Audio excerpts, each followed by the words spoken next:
పరిశుద్ధ నామమునకు మహిమ కలుగునుగాక. ఈ ప్రార్థన కుడికలు ఏర్పాటు చేసిన కుటుంబానికి, చేరి వచ్చిన సంఘం అంతటికి నా హృదయపూర్వక వందనాలు చెల్లిస్తూ ఉన్నాను. సమయము 9:15 నిజంగా వాస్తవంగా తమ్ముడు 9 గంటలకే ముగియమన్నాడు. అయితే మన పెద్ద ఆయన చాలా ఉత్సాహంగా ఉన్నాడు. దేవుడు చేసిన మేలును బట్టి సమయం ఎక్కువైనా పర్వాలేదని చెప్పటం జరిగింది. అంత మాత్రాన మనం 11 గంటల దాకా ఏమి ఉండం. నేను చాలా క్లుప్తంగా చెప్పాలని నిర్ణయం తీసుకున్నాను. ఎందుకంటే నాకు సమయం ఎక్కువ లేదు. నేను మహా అంటే ఒక 20 నిమిషాలు చెప్తా వాక్యం. మీరు బాగా వింటే మీకు అర్థమవుతుంది. క్రీస్తునందు ప్రియులారా, నిజంగా మన ఆలోచనలు, మన తలంపులు, మన ఉద్దేశాలు ఇవన్నీ కూడా ఒక ఎత్తు. దేవుని ఆలోచనలు, దేవుని తలంపులు, దేవుని ఉద్దేశాలు మరొక ఎత్తు. పెద్ద ఆయన చెప్పిన సాక్ష్యంలో ఈ ఇల్లు అమ్మాలనుకున్నాడు ఆయన. కానీ అలా దేవుడు జరగని లేదు. మరొక ఇల్లు రాజారావు, శైలజకు, వారి కుమారులకు ఇచ్చి ఉన్నాడు. నిజంగా చెల్లి ఒకసారి గవర్నమెంట్ తరఫున కాలనీ ఓపెన్ అయినప్పుడు ఒకసారి చర్చిలో సాక్ష్యం చెప్పారు. ఆ రోజు చాలా బాధాకరంగా ఏడ్చి సాక్ష్యం చెప్పింది. అని అంటే దాని అర్థం ఏంటంటే ఇల్లు అవసరం చాలా ఉన్నది. ఇంటి అవసరం మనకు ఉన్నది. ఎప్పుడైనా మనం దేవుని సన్నిధిలో ఒకే ప్రార్థన చేయాలి. ప్రభువా, నా అవసరం తీర్చు అని ప్రార్థన చేయాలి. నా అవసరం తీర్చమని ప్రభు సన్నిధిలో ఎప్పుడైతే మనం ప్రార్థన చేస్తామో మన ప్రతి అవసరము తీరుస్తాడు. మన కోరికలు తీరవడు. అర్థమవుతుందమ్మా? మన కోరికలు తీరవడు. కనిగిరిలో 2 కోట్లతో బిల్డింగ్ కట్టింది. అక్కడ బిల్డింగ్ కావాలి అనుకుంటే అది మన కోరిక. అది ఎందుకు మనకు? మనిషికి ఉండవలసింది, పెద్దలు అంటారు, ఫస్ట్ ఏముండాలి? కూడు, గూడు, గుడ్డ. ఈ 3 ఉంటే చాలు. తమ్ముడు చాలా రోజుల నుంచి కష్టపడ్డాడు. నిజంగా రాజారావు వారి కష్టార్జితమును దేవుడు ఆశీర్వదించాడు. ఇసుక అలాగే కంకర తోడటానికి కూడా దేవుడు కృప చూపాడు. అందులో నేను బాబన్న మేము వెళ్ళి మా వంతు మేము సహాయం చేయడానికి దేవుడు కృప చూపాడు అనుకుంటా ఉన్నా. నేను సంతోషిస్తా ఉన్నా. ఏదేమైనా దేవుని ప్రేమ, దేవుని ఆశీర్వాదం మనకు ఉండటం చాలా అవసరం. తమ్ముడు రాజారావుకు నేను ఈరోజు వాక్యం చెప్పాలనుకుంటున్నా. అలాగని మీ అందరికి కాదని కదా. దేవుడు నాకు ఇచ్చిన ప్రేరేపణ. నిజంగా దేవుని సన్నిధిలో మనం ఎంత భయభక్తులు కలిగి ఉంటామో అంత ఆశీర్వాదం దేవుడు మనకిస్తాడు. ప్రతి ఆశీర్వాదం ఎక్కడి నుండి వస్తుంది అని అంటే పరలోకము నుండి, దేవుని దగ్గర నుండి వస్తుంది. నేను సుమారుగా ఒక 45 నిమిషాలు వాక్యం చెప్పడానికి సిద్ధపడ్డా. అయితే మొత్తం కట్ చేశాను. చివరి భాగం చెప్తున్నాను. ఈ భూమి మీద మనం సంపాదించుకున్నాము అనుకున్నది ఏది కూడా సిల్లి గవ్వ అంటారు కదా, ఏది మంది మంది కాదా అమ్మా? మంది కాదు. సమస్తము దేవుడిచ్చిందే. సమస్తము దేవుడిచ్చిందే. సమస్తము దేవుడిచ్చి మనకు కావలసిన ప్రతి అవసరం తీరుస్తున్నాడు ఆయన.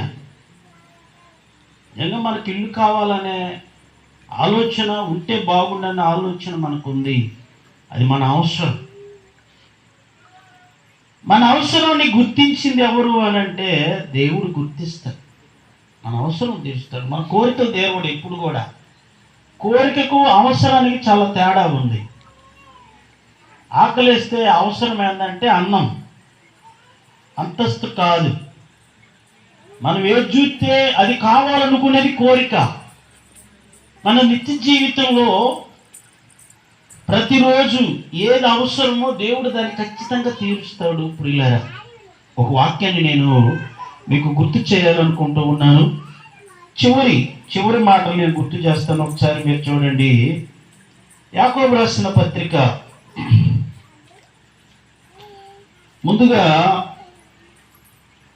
ఫిలిప్పీయులకు రాసిన పత్రిక 4వ అధ్యాయము 19వ వచనం చదువుకుందాం. ఫిలిప్పీయులకు రాసిన పత్రిక 4వ అధ్యాయం 19వ వచనం.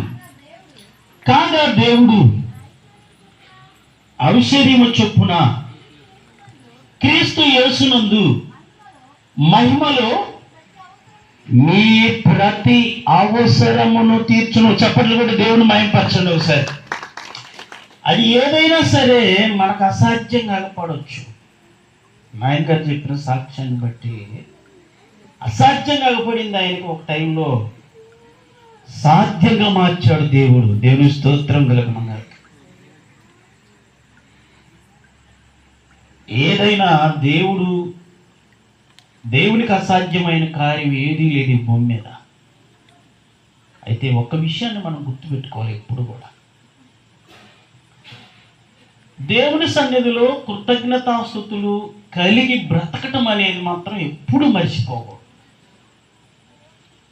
మర్చిపోకూడదు. దావీదు మహారాజు అనే వ్యక్తి తనకు కలిగినదంతా కూడా, ఎంత ఐశ్వర్యం ఉన్నప్పటికీ కూడా, దినవృత్తాంతములు 29వ మొదటి దినవృత్తాంతముల గ్రంథంలో 29వ అధ్యాయంలో ఆయన పలికినటువంటి మాటను మనం చూస్తే, అయ్యా సమస్తమును నీవిచ్చిందే. మనం ఆ వాక్యాన్ని మనం చూద్దాము. మొదటి దినవృత్తాంతముల గ్రంథము 29వ అధ్యాయం 14-16 వచనాలలో ఆ మాట ఉంటుంది.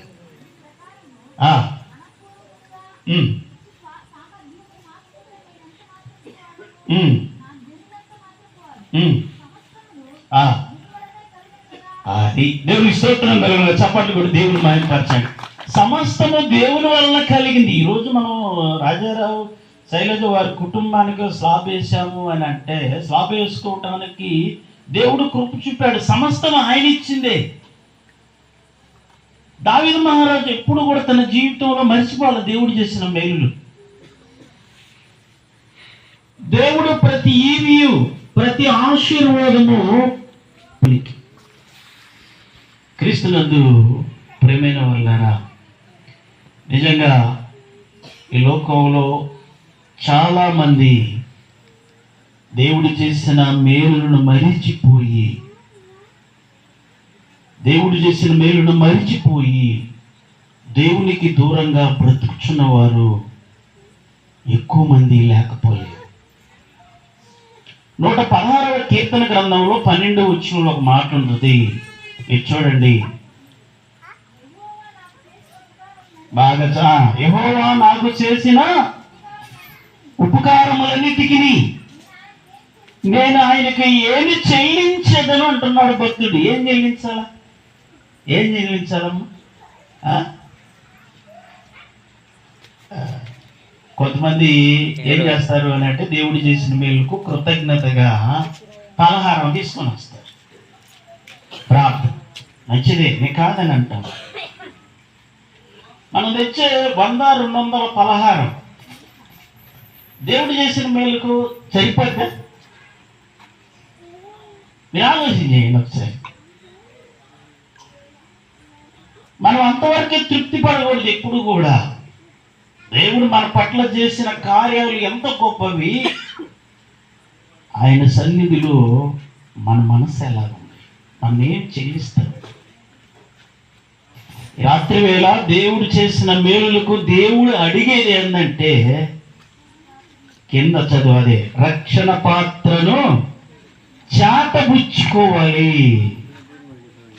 తమ్ముడు రాజారావు దేవుని పరిచర్య, భక్తి జీవితం, దేవుని మార్గం, దేవుని స్తుతించటం అన్నీ తెలిసిన వ్యక్తే, తెలియని వ్యక్తి కాదు. కొన్ని శోధనల వలన కొంత దేవునికి అయిష్టంగా ఉన్నాయి, దేవుని కొంచెం దూరంగా ఉన్నాడు. ఆ గ్యాప్ కూడా లేకుండా దేవుని స్తుతించటం, ఆరాధించటం.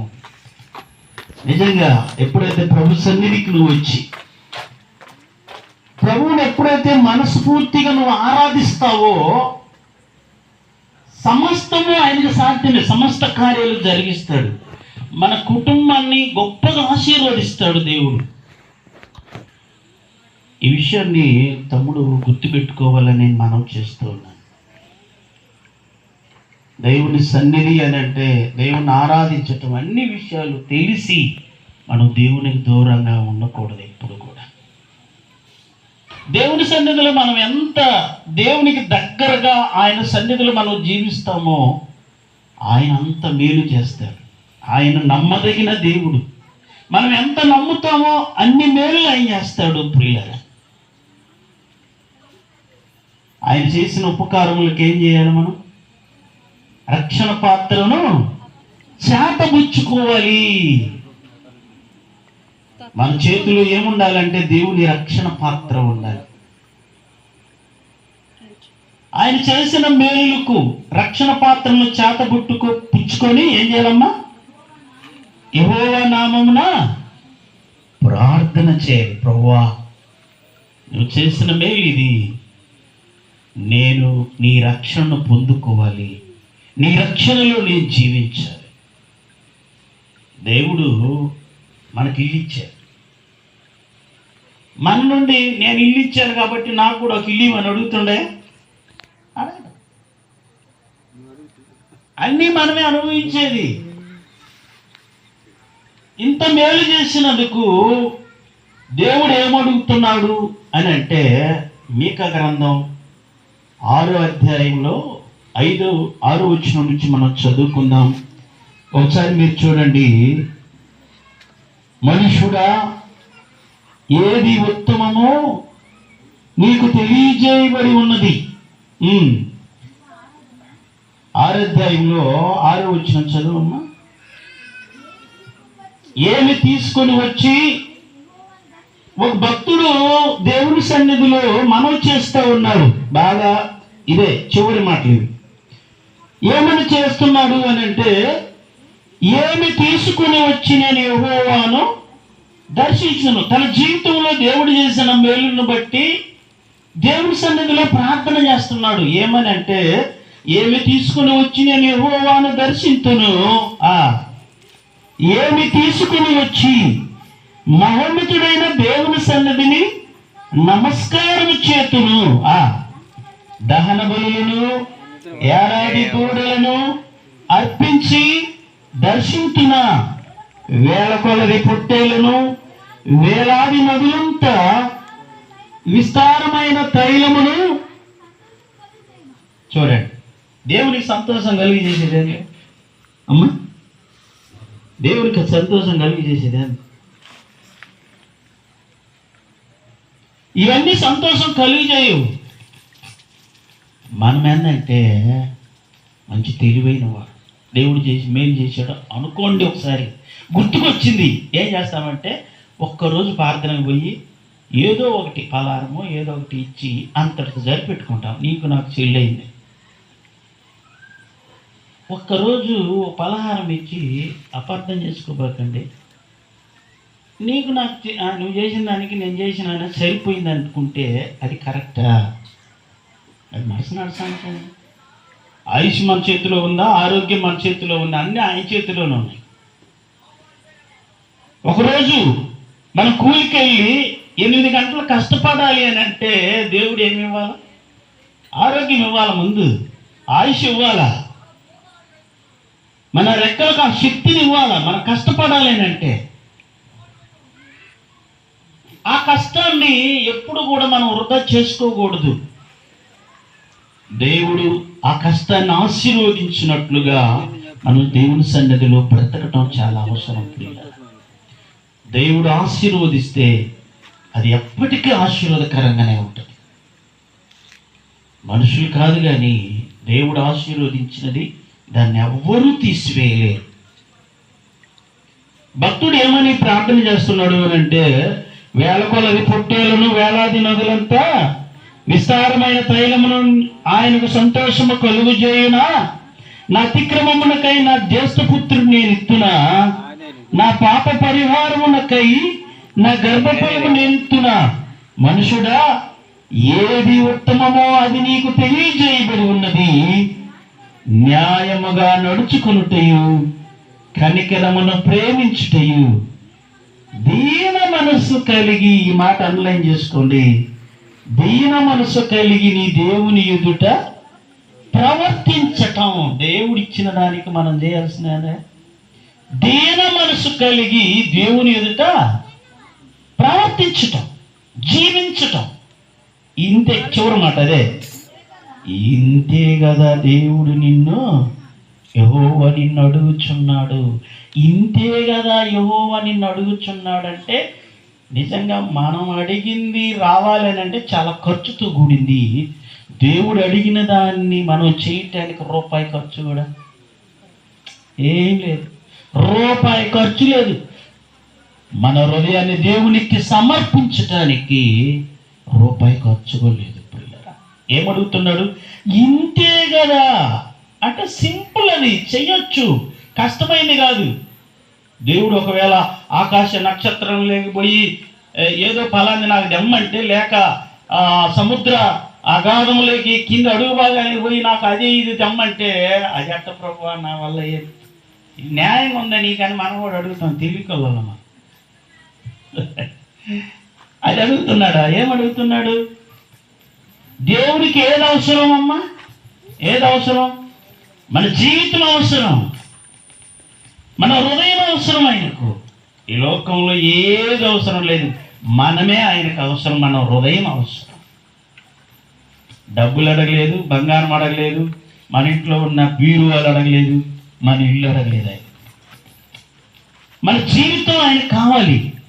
ఇంతే కదా దీన మనస్సు కలిగి నీ దేవుని ఎదుట ప్రవర్తించుటయు, ఇంతే కదా ఆయన అడిగేది. అదే, ఇది మనం చేయలేమా? ఇది కష్టమా? నిజంగా ఇది ఖర్చుతో కూడిన పని. మన జీవితాన్ని ప్రభు సన్నిధిలో స్థిరంగా ఆయనకు సమర్పించి జీవించటం ఇది ఏమాత్రం కష్టం కాదు. కాబట్టి తమ్ముడు, దేవుని స్తుతించటం, దేవుడు అడిగిన దానిని దేవునికి చెల్లించాలి. జీవితాన్ని పరిపూర్ణంగా దేవునికి సమర్పించుకొని దేవుని అడుగు జాడల్లో నడిస్తే ఇంతకంటే మరో గొప్ప గొప్ప ఆశీర్వాదం దేవుడు అనుగ్రహిస్తాడు. నిజంగా ఇంటికి కావలసిన మెటీరియల్ అది మన ఆలోచనకు కష్టమే, కానీ దేవుడు ఆ సమయానికి సమకూర్చి. నిజంగా కంకర తక్కువలో ఎక్కడ తక్కువైతే అక్కడ దోలాలని మేము బండి వేసుకొని ఎంతకు తిరిగాం. ఇసుక ఎవరి దగ్గర తక్కువ దొరుకుతుందో అన్ని చోట్ల విచారణ చేశాం. ఎవరు తక్కువ ఇస్తే అక్కడ దోల్దాం. కానీ మేము అనుకున్న దానికంటే ఇంకా తక్కువలో 700 టన్ను, అక్కడ చెప్పింది 800. పౌలుకు ఫోన్ చేసినప్పుడు నేను 700 టన్ను దాటాను. దేవుడు ప్రతి విషయంలో మనకు మేలు చేస్తాడు. కాబట్టి దేవుడు అడిగింది ఏంటంటే దీన మనసు కలిగి దేవుని ఎదుట ప్రవర్తించడం. అంటే యేసు ప్రభువారు ఆయన జీవితాన్ని మన కోసం త్యాగం చేశారు. ఆయన నమ్ముకొని ఆయన ఎదుట. కాబట్టి ఇంత మేలు చేసిన దేవునికి దేవుడు అడిగింది మనం ఇవ్వాలి. మనం అడిగింది దేవుడు ఇచ్చాడు అమ్మా. మనం అడిగింది దేవుడు ఇచ్చాడు. ఆయన అడిగింది మనం ఏం చేయాలా? ఇవ్వాలి. న్యాయం కదే, న్యాయం. న్యాయం ఇది, ఖచ్చితంగా న్యాయమే, అనుమానం లేదు. కాబట్టి దేవుడు అడిగిన దానిని నిజంగా శైలజ మరి తమ్ముడు రాజారావు వారి జీవితంలో దేవుని సన్నిధిలో మరి దేవునికి సమర్పించుకొని పరిపూర్ణంగా దేవుని సన్నిధిలో వర్ధిల్లాలని నేను ప్రభు పేరట వారిని కోరుచున్నాను. ఈ కుటుంబాన్ని దేవుడు ఆశీర్వదించును గాక. ఆమె ప్రార్థన చేసుకుందాం. పలారు తీసుకున్నామా రాజమ్మ, ప్రార్థన చేసుకుందాం. ఓకే, సమయం 9:35 అయింది. ప్రార్థన చేసుకుందాం. కృప కలిగిన మా తండ్రి, ప్రేమ నమ్మకం కలిగిన మా దేవ, అపారమైన మీ కృప